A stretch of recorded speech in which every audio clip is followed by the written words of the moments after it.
തൊഴിലുറപ്പ് തൊഴിലാളികൾ ഓച്ചിറയിൽ പ്രകടനവും യോഗവും നടത്തി. തൊഴിലുറപ്പ് പദ്ധതിയിൽ വേതന കുടിശ്ശിക നൽകുക, ഓണം ബോണസായി 5000 രൂപ നൽകുക തുടങ്ങിയ ആവശ്യങ്ങൾ ഉന്നയിച്ചായിരുന്നു മാർച്ച്. മണ്ഡലം കോൺഗ്രസ് കമ്മിറ്റിയുടെ നേതൃത്വത്തിലാണ് മാർച്ച് സംഘടിപ്പിച്ചത്.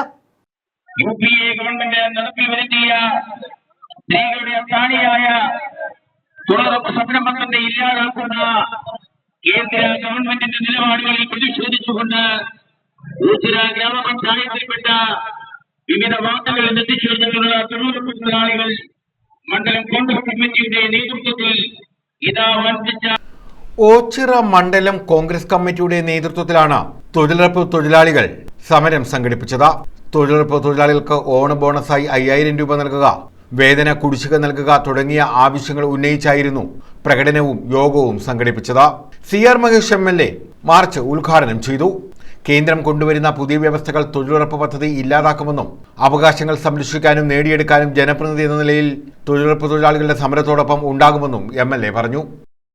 അധികാരത്തിന്റെ ശീതള ഛായയിൽ കഴിയുന്നതുകൊണ്ടും ഇഷ്ടംപോലെ സുഖസൗകര്യങ്ങൾ ഈ രണ്ട് കൂട്ടർക്കും ഉള്ളതുകൊണ്ടും പട്ടിണിക്കാരുടെയും പാവപ്പെട്ടവരുടെയും കാര്യം ഇപ്പം പറയേണ്ട ആവശ്യമില്ല. രണ്ട്, ഈ സമരത്തിന് നിങ്ങൾ വരാൻ കാരണം നിങ്ങൾക്ക് വേറെ ഒരു മാർഗവുമില്ല എന്ന്. എപ്പോഴും ജാതിയും മതവും വർഗവും വർണ്ണവും ഗോത്രവും ഒക്കെ പറഞ്ഞ് വിട്ടുപിടിക്കൽ വരുന്ന രാഷ്ട്രീയ പ്രസ്ഥാനമുണ്ട്. എപ്പോഴും തൊഴിലാളികൾക്ക് വേണ്ടി നിലനിൽക്കുന്ന രാഷ്ട്രീയ പ്രസ്ഥാനവുമുണ്ട്. ഇവരാരും നിങ്ങളുടെ പ്രശ്നങ്ങൾ പഠിക്കുവാനോ പറയേണ്ടിടത്ത് പറയുവാനോ നിങ്ങൾക്ക് വേണ്ടി സമരം ചെയ്യുവാനോ വന്നിട്ട്. കോൺഗ്രസ് മണ്ഡലം പ്രസിഡന്റ് അൻസാർ മലബാർ അധ്യക്ഷത വഹിച്ചു. Block Congress president BS Vinod സമരപ്രഖ്യാപനം നടത്തി. ഗ്രാമപഞ്ചായത്ത് vice president N Krishnakumar, panchayat അംഗങ്ങളായ S Geethakumari, Malu Satheesh, Mini Ponnan, Dileep Shankar, Geetha Raju, Baby Venugopal, B Samanthikumari, Kayyalathara Haridas, Meharkhan Chennallur, K Mohanan, Ayyanikkal Majeed തുടങ്ങിയവർ പങ്കെടുത്തു. News bureau, Ochira.